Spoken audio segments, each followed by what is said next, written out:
I'm not sure we realize just how child-centric we are, in particular in North America. I really began to reflect on my own parenting when I went to some African nations and saw how uncentered they are in their children.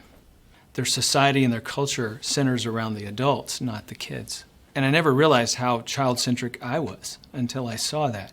And now I see it all over our culture in so many ways. It's amazing to me. The children over there have less in terms of material possessions, but they sit still on their own without prompting better. They respect adults better.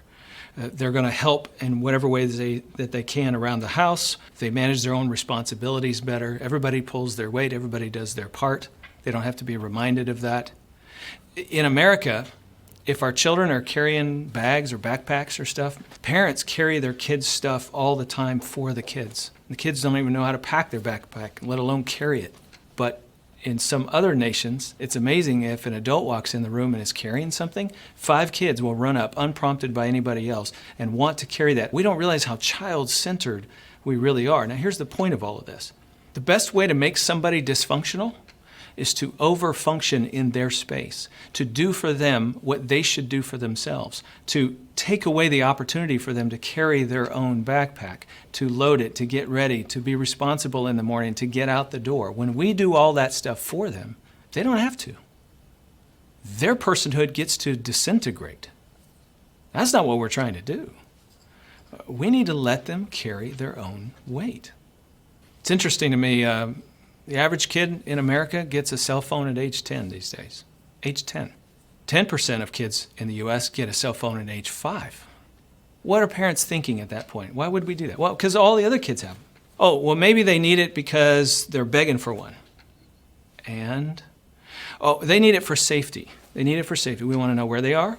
We want them to be able to contact us at any given moment because, if something happens. So is safety really what it's all about, or is it just our personal sense of well-being? Or, the irony there is that because of what they're exposed to in mobile phones, if they are not managing that well with self-discipline, we're creating some unsafe circumstances for our kids in terms of what they see on the internet on their phone and pornography, and the whole stimulus response thing is affecting the academic performances of kids. There's a lot of stuff going on there.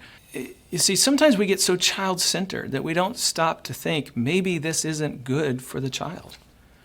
It's okay for them to work for something, to work towards something, to wait for something other kids have. It's our job as parents to be in charge of what we expose our children to and to make wise decisions for them around things that they're not capable of managing well on their own.